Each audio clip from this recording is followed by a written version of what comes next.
ಆಗ್ತಾ ಇದ್ದೆ. ನನ್ನ ಹಿಂದೆ ನನ್ನ ಫ್ರೆಂಡ್ ಬರ್ತಾ ಇದ್ದಾನೆ, ಬೇಕಾದ್ರೆ ಅವನ್ಗೆ ಡ್ರಾಪ್ ಕೇಳಿ. ಡ್ರಾಪ್ ಕರ್ಕೊಳ್ಳೋಕೆ ಮತ್ತೆ ನಾನು ಟ್ರಾಫಿಕ್ ಪೊಲೀಸ್ ಅಂತ ಗೊತ್ತಾಗಲೇ ಬಿಳಿ ಬಟ್ಟೆ ಹಾಕೊಂಡಿದ್ರಿ ತಿಳಿ ಇದೆ. ಬೆಳ್ಳಿಗಿರೋದಲ್ಲ ಗಂಟಲ್ಲ, ಹೆಣದ ಮೇಲೆ ಹಾಸೋ ಬಟ್ಟೆನು ಬಿಳಿದೆ ಅಂತ ಗಾದೆ ಇಲ್ಲ. ಓದ್ದಾಗ ಎದುರುಗಡೆ ನಿಂತಿದ್ದೀನಿ, ನಾನು ಹತ್ತಿದ್ದೀನೋ ಬರ್ತೀನಿ ಅಂತ ಹೇಳ್ತಿದ್ರೆ ಓ, ನೀವು ನಿಂತಿದ್ದೀರಾ, ಆದ್ರೆ ಹೆಣ ಮಲಗಿರುತ್ತೆ. ಸೊ ನೀವು ಹೆಣ ಅಲ್ಲ.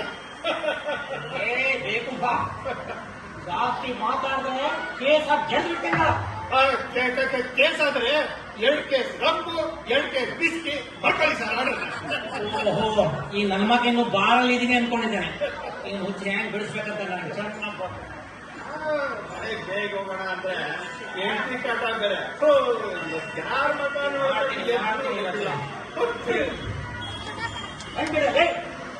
ಓ ಸರ್, ಸರ್ ತಪ್ಪಾಯ್ತು ಸರ್, ಸ್ವಲ್ಪ ಬಿಡಿ ಸರ್. ಯಾರು ಅಂತ ಗೊತ್ತಾಗಲಿಲ್ಲ. ಇವಾಗ ಗೊತ್ತಾಯ್ತು ಯಾರಂತ. ಸರಿ, ಸಿಗ್ನಲ್ ಯಾಕೆ ಜಂಪ್ ಮಾಡಿದೆ? ಸರ್, ಕುಡಿತದಿಂದ ದುಷ್ಪರಿಣಾಮಗಳು ಅಂತ ಲೆಕ್ಚರ್ ಕೇಳಕ್ ಹೊರಟಿದ್ದೀನಿ ಸರ್. ಲೆಕ್ಚರ್? ಹ್ಞೂ ಸರ್. ಅದು ಇಷ್ಟೊತ್ತಲ್ಲಿ ಕೊಡೋದು? ಸರ್, ನನ್ನ ಹೆಂಡತಿ ಸರ್ ದಿನ 1 hour ಲೆಕ್ಚರು. ಬೇಕಾದ್ರೆ ನೀವು ಬರ್ತೀರಾ ಸರ್? ಫ್ರಂಟ್ ಬೆಂಚು ನಿಮ್ಗೆ ಬಿಟ್ಕೊಡ್ತೀವಿ. ಏನೇನ ಮಾತಾಡ್ತೀಯ? ಸಿಗ್ನಲ್ ಯಾಕೆ ಜಂಪ್ ಮಾಡಿದೆ ಅಂತ ಕಾರಣ ಹೇಳು. ಸರ್, ಒಳ್ಳೆ ಕಥೆ ಆಯ್ತು ನಿಮ್ದು. ನನಗೆ ನಡಿಯಕ್ಕಾಗಲ್ಲ, ನಿಲ್ಲಕ್ಕಾಗಲ್ಲ, ಅಂತದ್ರಲ್ಲಿ ಜಂಪ್ ಮಾಡಕ್ಕಾಗತ್ತ ಸರ್? ಓಹೋ, ಈ ಪಾರ್ಟಿ ಫುಲ್ ಟೈಟ್ ಆಗಿದೆಯಲ್ವಾ ನೀನು? ಎಷ್ಟು ಕುಡಿದಿದ್ದೀನಿ ಅಂತ ಚೆಕ್ ಮಾಡಿ ನೋಡ್ತೀನಿ ಇರೋ. ಯಾವಾಗಲೂ ಹೀಗೆ ಅರ್ಜೆಂಟ್ ಆಗಿ ಹೋಗ್ಬೇಕಾದ್ರೆ ಈ ಪೊಲೀಸ್ನವರು ಅಂತ ಮೆಷಿನ್ ಇದೆ, ನೀನ್ ಮುಖ ಕಿಡ್ತೀನಿ ಇರೋ.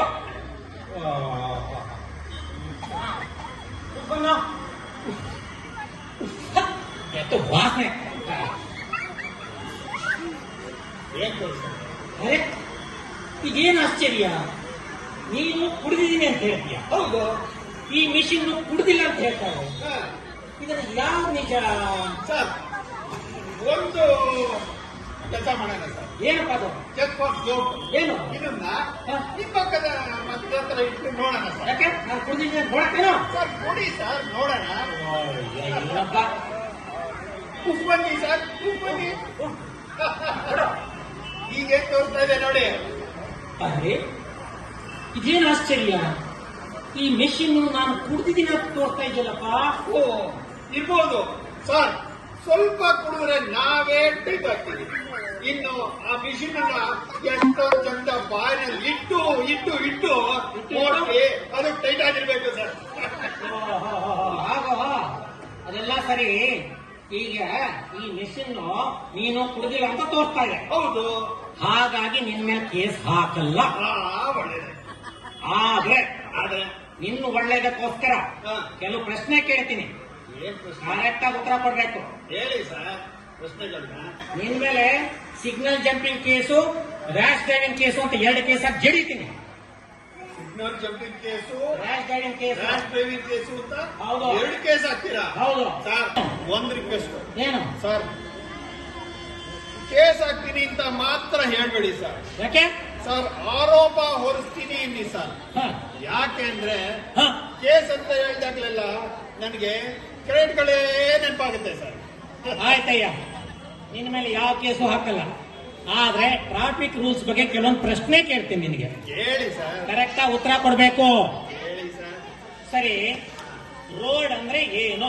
ಸರ್, ರೋಡ್ ಅಂದ್ರೆ ರೋಡ್ ಅಂದ್ರೆ 2 ಪಾಟೋಲ್ಗಳ ಮಧ್ಯೆ ಇರೋ ಜಾಗಕ್ಕೆ ರೋಡ್ ಅಂತ ಕರೀತಾರೆ ಸರ್. ಸ್ಥಳ. ಹಾಗಾದ್ರೆ ನಾವು ಆ ರೋಡ್ ಯಾವ ಭಾಗದಲ್ಲಿ ಓಡಾಡಬೇಕು? ಸರ್, ನೀವು 1, 2, 3, 4 ಅಂತ ಹೇಳ್ಕೊಂಡು ಹೋಗಿ ಸರ್. ನನಗೆ ಎಷ್ಟು ಗಣಿತ ಜ್ಞಾನ ಇದೆ ಅಂತ ಚೆಕ್ ಮಾಡಕ್ ಹೇಳ್ತೀಯೇನು? ಸರ್, ನೀವು ಹೇಳಿ ಸರ್, ಆಮೇಲೆ ಅದಕ್ಕೆ ಕಾರಣ ಹೇಳ್ತೀನಿ. ಈ ಅಪ್ಪ ನಾನು ಬಿಡಲ್ಲ ಅನ್ಸುತ್ತೆ ನೋಡಿದ್ರೆ. ಆಯ್ತು, ಸರಿ ಹೇಳ್ತೀನಿ. ಈಗ 1 ಜಲಮಂಡಲಿ, 2 ಬೆಸ್ಕಾಂ, ಮೂರು, BSNL, 4, ಆಪ್ಟಿಕ್ ಫೈಬರ್, ಐದು, 5 ಈ ಗಣೇಶ ರಾಜ್ಯೋತ್ಸವ, ಹ? ಅಣ್ಣಮ್ಮ ಇದನ್ನೆಲ್ಲ ಆಚರಿಸೋರು ಅಗ್ದಿರೋ ಜಾಗಗಳನ್ನ ಬಿಟ್ಟು ಬಿಟ್ಟು ಜಾಗಗಳನ್ನ ಬಿಟ್ಟು ಯೋ ಬಿಟ್ಟು ಬಿಟ್ಟು ಅಂತ ಅವಾಗಿಂದ ಬಿಡ್ತಾನೆ ಇದೆಯಾ, ಮುಂದೆ ಹೇಳಿಯ ಭಿಕ್ಷುಕರಿಗೆ ಸ್ವಲ್ಪ ಜಾಗ ಕೊಟ್ಟು ಕೊಟ್ಟು ಕೊಟ್ಟು ಅಯ್ಯ ಮತ್ತೆ ಉಳಿದಿರೋ ಭಾಗದಲ್ಲಿ ನಾವು ಓಡಾಡ್ಬೇಕು ಸರ್. ಸರಿನಾ ಸರ್? ಕಣಯ್ಯ ನೀನು. ಸರಿ, ರೋಡ್ ಡಿವೈಡರ್ ಇರೋದು ಯಾಕೆ? ಸರ್, ರೋಡ್ ಡಿವೈಡರ್ ಇರೋದು ದಣದಿರೋ ದನಗಳು, ಹಸುಗಳು, ಎಮ್ಮೆಗಳು, ಕೋಣಗಳು, ನಾಯಿಗಳು ಇವೆಲ್ಲ ಮಲ್ಕೊಳಕ್ಕೆ ಸರ್. ಏನ್ ಉತ್ತರ ಕೊಡ್ತೀನಿ ನಿನಗೇ ಗೊತ್ತಾಗ್ತಲ್ಲ. ಸರಿ, ಫುಟ್ಪಾತ್ ಇರೋದು ಯಾಕೆ? ಫುಟ್ಪಾತ್ ಇರೋದು ಟ್ರಾಫಿಕ್ ಜಾಮ್ ಆದಾಗ ಮುಂದೆ ನಿಂತಿರೋ ಬಸ್ಗಳು, ಲಾರಿಗಳು ಇದನ್ನ ನಾವು ಹಿಂದೆ ನಿಂತಿರ್ತೀವಿ. ಟೂ ವೀಲರ್ನವರು ಅರ್ಜೆಂಟ್ ಆಗಿ ಹೋಗ್ಬೇಕಾದ್ರೆ ಓಡಾಡೋದಿಕ್ಕೆ ಅಂತ ಯೂಸ್ ಮಾಡ್ಲಿ ಅಂತ ಫುಟ್ಪಾತ್ ಮಾಡಿದ್ದಾರೆ ಸರ್. ಏನು ಅನುಭವ ಕಣೆ ನಿಂದು. ಸರಿ, ಈ ಮೋರಿಗಳಿರ್ತಾವಲ್ಲ ಓ ಅದು ಯಾಕೆ ಇರೋದು? ಓ ಮೋರಿಗಳ ಆ ಕಡೆ ಈ ಕಡೆ ಇರುತ್ತಲ್ಲ, ಅದೇ ನಿನ್ನ ಮಧ್ಯೆ ಮಧ್ಯೆ ಬೇಕಾಗತ್ತಲ್ಲ ಅದು. ಸರ್ ಮೋರಿಗಳು ನಮ್ಮಂತ ಕುಡುಕರಿಗೆ ಸರ್. ಕುಡುಕರಿಗ, ನಿಮ್ಮಂತ ಕುಡುಕ ಸೇಫ್ಟಿಗ? ಹೂ ಸರ್. ಹೇಗೆ ಅದು? ನಾವು ಕುಡಿದು ರಸ್ತೆನಲ್ಲಿ ಬಿದ್ರೆ ಬೈಕ್ಗಳು ನಮ್ಮ ಮೇಲೆ ಹರಿದಾಡ್ತವೆ ಸರ್.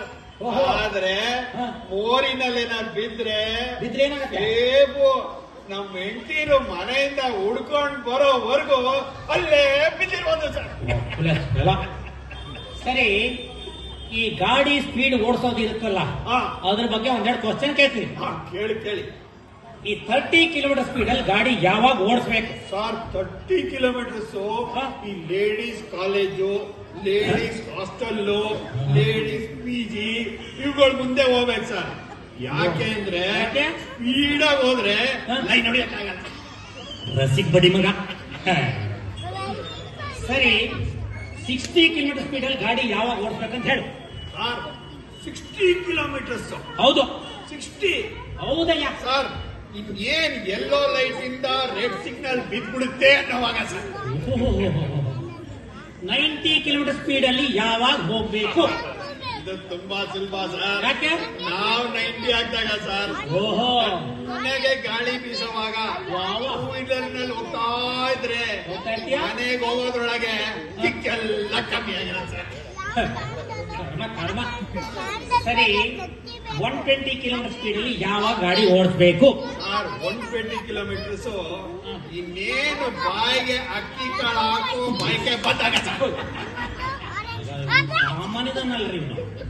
ಸರಿ, ನೀನು ಕುಡಿದು ಗಾಡಿ ಓಡ್ತಾ ಇರ್ತೀಯ ರೋಡಲ್ಲಿ, ಹಿಂದೆಡೆಯಿಂದ ಆಂಬುಲೆನ್ಸ್ ಸೌಂಡ್ ಕೇಳಿಸುತ್ತೆ. ಆಂಬ್ಯುಲೆನ್ಸ್ ಪಾಪ ಅಂತ.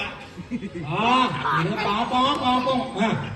ಸರಿ, ಆಂಬುಲೆನ್ಸ್ ಸೌಂಡ್ ಕೇಳಿಸುತ್ತಲ್ಲ, ಆವಾಗ ಏನ್ ಮಾಡ್ತೀಯಾ? ಸರ್ ಹಿಂದ್ಗಡೆಯಿಂದ ಆಂಬ್ಯುಲೆನ್ಸ್ ಏನಾದ್ರು ಬರ್ಬೇಕಾದ್ರೆ ನಾನು ಟೂ ವೀಲರ್ ನ ಸೈಡ್ಗೆ ಹಾಕ್ಬಿಟ್ಟು ಆಂಬ್ಯುಲೆನ್ಸ್ಗೆ ಜಾಗ ಕೊಡ್ತೀನಿ ಸರ್. ಆಮೇಲೆ ಆಮೇಲೆ ಆಮೇಲೆ ಅದ್ರ ಹಿಂದೆನೆ ಜುಯ್ ಜುಯ್ ಜುಯ್ ಜುಯ್ ಅಂತ ಸ್ಪೀಡಾಗಿ ಫಾಲೋ ಮಾಡ್ತೀನಿ ಸರ್. ಓಹೋ, ಹಾಗೋ, ಅರ್ಥವಾಯ್ತು. ಸರಿ, ನಿನ್ ಮೇಲೆ ಏನೇನ್ ಕೇಸ್ ಪೆಂಡಿಂಗ್ ಇದೆ ಅಂತ ಚೆಕ್ ಮಾಡಿ ನೋಡ್ಬೇಕು ನಮ್ಮ ಪಾಮ್ ಟಾಪ್ ಅಲ್ಲಿ. 1 ನಿಮಿಷ ಇರೋ. ನೀನಲ್ಲೇ ನಿನ್ ಹತ್ರ ಬರ್ಬೇಡ. ಯೋ, ಏನೋ ಟಾರ್ಗೆಟ್ ಇರ್ಬೇಕು. ಅಲ್ಲಯ್ಯ, ಇದ್ರ ಪ್ರಕಾರ ನಿನ್ನ ಮೇಲೆ 2 ಸಿಗ್ನಲ್ ಜಂಪಿಂಗ್ ಕೇಸ್ ಪೆಂಡಿಂಗ್ ಇದೆ ಅಂತ ತೋರಿಸ್ತಾ ಇದೆ. ಸರ್ ಅದಕ್ಕೆಲ್ಲ ಕಾರಣಗಳಿದ್ವು ಸರ್. ಕಾರಣಗಳ? ಹ್ಞೂ ಸರ್. ಅದು ಏನದು ಸರ್? ಮೊದಲನೇ ಕಾರಣ ಟೆರರಿಸ್ಟ್ಗಳು ಅಟ್ಟಿಸ್ಕೊಂಡ್ಬಂದ್ರು ಸರ್. ಟೆರರಿಸ್ಟ್? ಯಾರಯ್ಯದು? ಸರ್ ನನ್ನ ಹತ್ರ ಸಾಲ ವಸೂಲಿ ಮಾಡ್ತೀನಿ ಅಂತ ಅಟ್ಟಿಸ್ಕೊಂಬಂತ ಸಾಲಗಾರರು ಸರ್. ಓಹೋ, ಸರಿ. ಎರಡನೇ ಸರಿ? ಸರ್ ಎರಡನೇ ಸಲಿ ನಕ್ಸಲೈಟ್ಗಳು ಅಟ್ಟಿಸ್ಕೊಂಡ್ಬಂದ್ರು ಸರ್. ನಕ್ಸಲೈಟ್? ಹ್ಞೂ ಸರ್. ಯಾರಯ್ಯದು? ಸರ್ ಬಾರ್ ಓನರ್ಗಳು ಅವತ್ತು ಕುಡಿದಿದ್ದಲ್ಲ ಅದ್ರ ಬಿಲ್ ಬಾಕಿ ಇತ್ತು, ಅಟ್ಟಿಸ್ಕೊಂಡ್ ಬರ್ತಾ ಇದ್ರು ಸರ್. ಓಹೋ, ಹಂಗ ಕುಡಿದು ಬಂಪರ್ ಅಲ್ಲಿ ಗುಂಗಲ್ಲಿ ಸಿಗ್ನಲ್ ಜಂಪ್ ಮಾಡದೇನು? ಆದ್ರೆ ಅವತ್ತೇ ಕುಡ್ದಿರೋದನ್ನ ಅವತ್ತೇ ಇಳ್ದೋಗಿದೆ ಸರ್. ಆದ್ರೆ ಇವತ್ ಯಾಕೆ ಸರ್ ಅದನ್ನ ವಸೂಲಿ ಮಾಡ್ತೀರಾ? ಭಾರಿ ಅನುಭವ ಬಡಿ ಮಗ ಅವನು. ಸರಿಯಪ್ಪ, ನಿನ್ನ ಒಂದು ಮಾತ್ರ ನಿನ್ನ ಅಪ್ರಿಶಿಯೇಟ್ ಮಾಡ್ಬೇಕಣಯ್ಯ. ಏನಪ್ಪ ಅದು? ಈಗ ತಲೆ ಮೇಲೆ ಹೆಲ್ಮೆಟ್ ಹಾಕೊಂಡಿದ್ಯಾ? ನೀವ್ ಹಿಡಿದಲ್ಲಿ ಅಂತ ಕರೆಕ್ಟ್. ನಮ್ ಸೇಫ್ಟಿಗೆ ಸರ್. ಅದೇ ಯಾಕೆ? ಸರ್ ಹುಡುಗರ ಸೇಫ್ಟಿಗೆ. ಬಿದ್ದೋದ್ರೆ ತಲೆ ಗುಳ್ಳೆ ಹೊಡೆದೋಗತ್ತೆ. ಓಹೋ, ಸರಿ. ಆ ಹಿಂದ್ಗಡೆ ಒಂದು ಹೆಲ್ಮೆಟ್ ತಗಲಾಕೊಂಡಿದ್ಯಲ್ಲ ಇದು ಅದು ಯಾತಕ್ಕೋಸ್ಕರ? ಸರ್, ನಾನು ನನ್ ಗರ್ಲ್ ಫ್ರೆಂಡ್ ಏನಾದ್ರು ಹೋಗ್ಬೇಕಾದ್ರೆ ಹ? ನನ್ ಹೆಂಡತಿ ಏನಾರು ಅಡ್ಡ ಬಂದ್ರೆ ಕಷ್ಟ ಅಂತ ಅಂತ? ಸೇಫ್ಟಿಗೆ ಹ? ನನ್ ಗರ್ಲ್ ಫ್ರೆಂಡಿಗೆ ಒಂದ್ ಎಕ್ಸ್ಟ್ರಾ ಹೆಲ್ಮೆಟ್ ಇಟ್ಕೊಂಡಿರ್ತೀನಿ ಸರ್. ಓಹೋ, ನೀನು ಮದುವೆ ಆಗಿದ್ದು ಒಂದು ಗರ್ಲ್ ಫ್ರೆಂಡ್ ಬೇರೆ ಇದೆಯಾ? ಓ, ಯಾಕೆ? ಯಾರೇ ಅದು? ಇರ್ಬಾರ್ದ? ನಾನೇನು ಒಂದಲ್ಲ ಹತ್ತಿಟ್ಕೊಂಡು ನನಗೇನು? ಹಾ ನಾನು ಈ ಹೇಳಿದಲ್ಲಿ ಗರ್ಲ್ ಫ್ರೆಂಡ್ ಹಾ. ಅದು ಯಾರು ಅಂತ ಕೇಳಿ. ಸರ್ ಹೇಳಿ ಸರ್. ಇವಾಗ ಯಾಕೆ ಸರ್? ಇಷ್ಟೆಲ್ಲ ತಲಹಟೆ ಮಾತಾಡ್ದೆಯಲ್ಲ, ಅದೊಂದು ಹೇಳಿಬಿಡಯ್ಯ. ಸರ್ ಬಿಡಿ ಸರ್, ಇಷ್ಟೊತ್ತಿನಲ್ಲಿ ನಾವೆಲ್ಲ ಯಾಕೆ ಸರ್? ಅಯ್ಯೋ, ಹೇಳ್ಬೇಕು ಅಂದ್ರೆ ಹೇಳ್ಬೇಕು. ಹೇಳ ಈಗ. ಸರ್ ಹೇಳಬೇಕಾ? ಹೇಳಲೇಬೇಕು. ಸರ್ ಈ ಗಾಡಿ ಇಟ್ಕೊಳ್ಳಿ ಸರ್. ನಾನ ಇಟ್ಕೊಳ್ಳಿ ಸರ್. ಯಾಕೆ? ಇಲ್ಲ ಗಾಡಿ ಬಿದ್ದೋಗುತ್ತೆ. ಓ, ನಿನ್ನಗೆ ಟೈಟ್ ಆಗಿದೆ ಅದು. ಇಟ್ಕೊಳ್ಳಿ ಸರ್. ಆಯ್ತು ಕೊಡು, ಮಾಡೇ ಬಿಡೋಣ. ನಿಮ್ ಮಗಳು ಸರ್. ಹ? ನಿಮ್ ಇದ್ದಲ್ಲ ನಿಮ್ ಮಗಳು. ಹೇ, ಸರ್ ಗಾಡಿ ರಿಜಿಸ್ಟ್ರೇಷನ್ ನೋಡ್ಲಿಲ್ಲ ನೀವು. ಈ ಗಾಡಿ ನಿಮ್ ಮಗಳದು. ಹ? ವಾಪಸ್ ಕೊಟ್ಬಿಡಿ ಸರ್. ಹೇ, ಬಾಯ್. ನಿಲ್ಲೆ, ಹೇ, ನಿಲ್ಲೆ.